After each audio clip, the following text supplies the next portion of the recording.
Was your Tyler's back with my 96 unit continues with Slamboree. This is the last period before the NWO count because this was around time where there was the curtain call in Madison Square Garden where Shawn, Kevin Nash, Triple H, and Scott Hall, did the curtain call in Madison Square Garden. We already know because Hall and Nash were going to WCW. And this is the pay-per-view before their re-debut, that is. So how was the show overall?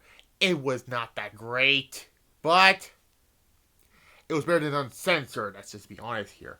May 19th, yeah, I said that, with the whole Kane stuff in 2006. That's 10 years later, by the way. That's creepy to think about. Weird coincidence to think about, because I already did 2006, 3 years ago, my bad. At the River State Complex in Baton Rouge, Louisiana. This was not that much of a build towards the show. So this was the Battle Bowl concept, and that whole thing was kind of stupid, honestly. It's kind of like the Royal Rumble, but it's wrestlers' names instead of numbers, basically. So. And the winners will have to go to the Battle Bowl Battle Royal. And there's a lot of matches to think about. Let's just be honest here. Later, I'll probably do my next Wrestling Dumpster Fires on Episomania. Oh my god. I'm dreading to do that. Anyways. Before the show, the Giant in April, before this period, the Giant won back the WCW Championship. So, here he's defending against Sting. So, let's find out how that went. Anyways, let's get on to it. The first Lethal Lottery match of Road Warrior Animal and Booker T fought Road Warrior Hawk and Lex Luger to a double countout. So, neither man goes on. And this is like a tournament-based Lethal Lottery tag team matches. It went 6 minutes. It was not that much of a match. It was not that great. A 3. Anyways, then we get this is another Lethal Lottery match, and I'm not gonna keep repeating Lethal Lottery all the time. The Public Enemy defeats Chris Benoit and the Taskmaster. There's one positive about this. This is the beginning of the Benoit Kevin Sullivan feud.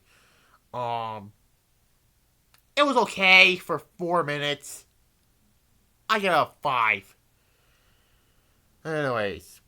Then we had Rick Steiner and the Booty Man defeat Sergeant Craig Pittman and Scott Steiner. So this was when the Steiners came back. It was the night after Uncensored. Who knows? This was fine also. Another 5. VK Wall Street and Jim Duggan defeats the Blue Bloods. This was bad. A 0. And then we get Dick Slater and Earl Robert Eaton defeats Disco Inferno and Alex Wright. This was, again, bad. A 0. I was just quickly going through these matches because I don't know how many matches are on this card. Let's just be honest here. Anyways. Then we get Diamond Dallas Page and the Barbarian defeats Ming and Hugh Morris. This was not that good of a match, but this show is significant for Diamond Dallas Page. A 4. It was okay. Anyways, Fire Ice defeats Big Ball Rogers and Stevie Ray. This was ugly and bad. A 1. I'm going to give this a 1 because it was better than the other 2 Lethal Lottery matches. And then we get the best thing about, one of the few positive about this, Ric Flair and Randy Savage defeats Arn Anderson and Eddie Guerrero. This was one of the better matches, even though it went 4 minutes, but yeah. And this continues the whole Ric Flair Randy Savage feud, which I thought ended at Super Brawl 6, but nope, it's still continuing. It didn't end. It didn't have a premature ending because the NWO were coming. It ended at Great American Bash. This whole thing lasted from Super Bowl 5 or Uncensored 95, one of the two, to the Great American Bash. But yeah. A 7. It was good for 4 minutes. Okay, then we get a break from the Lethal Lottery matches. But don't worry, they're coming back. Because of that bye, Fire and Ice gets into the Battle Royal. But this is not the Lethal Lottery one. This next match is for the WCW Cruiserweight Championship. Dean Malenko defeats Brad Armstrong. This is the first time the Cruiserweight Championship was defended on a WCW pay-per-view. Pretty decent for that. It was a decent Cruiserweight title match. I think there's 7. Then we get Dick Slater and Earl Robert Eaton defeats VK Wall Street and Jim Duggan. This was bad also. Another 0. And then we get this match. It was not much of a match because Ric Flair and Randy Savage fight each other and Public Enemy wins by forfeit. I bitched about Jericho losing to a jobber on my live Dynamite review last night, but I'm alright with this because you cannot have Ric Flair and Randy Savage lose cleanly to Public Enemy, so I can rank this. It was not a match. But yeah. Diamond Dallas Page and the Barbarian defeats Rick Steiner and the Booty Man. This was fine. A 5.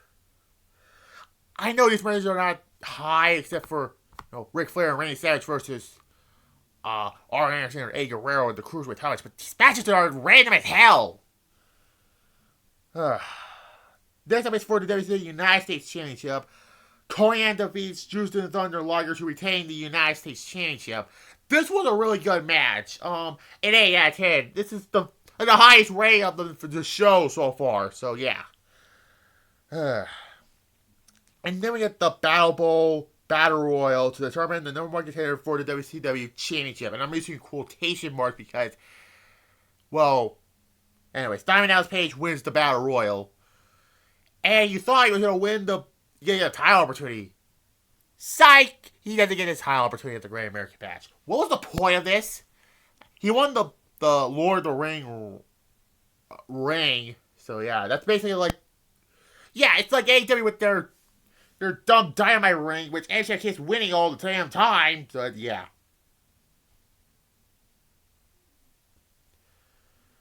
But this Battle Royal was not that great.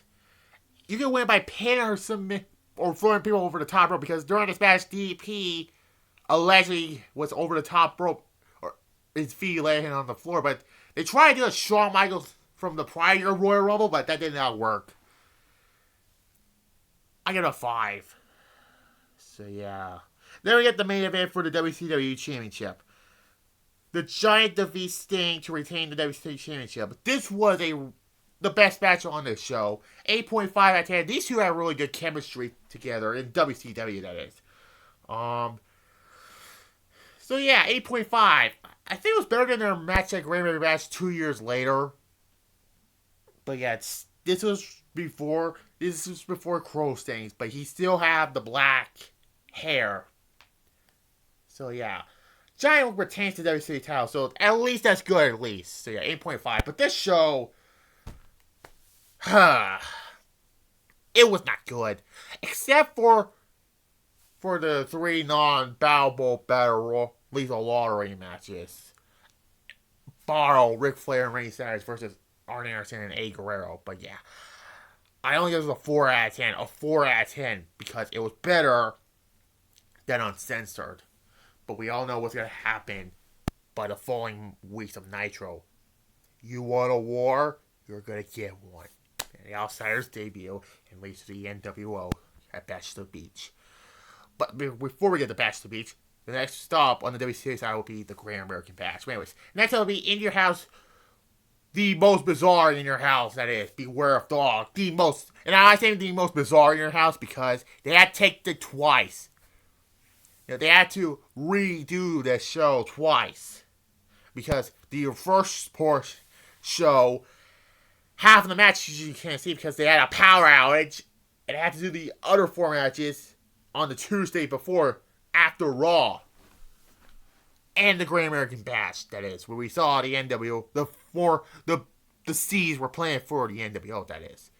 Like this video, comment down below. If you're new, subscribe. I'll be back with the Wrestling Dumpster Fire on Abyssomania. Oh my fucking god, Abyssomania. That'll be later on. Bye. I'll be back tomorrow with my live review of SmackDown also. Bye.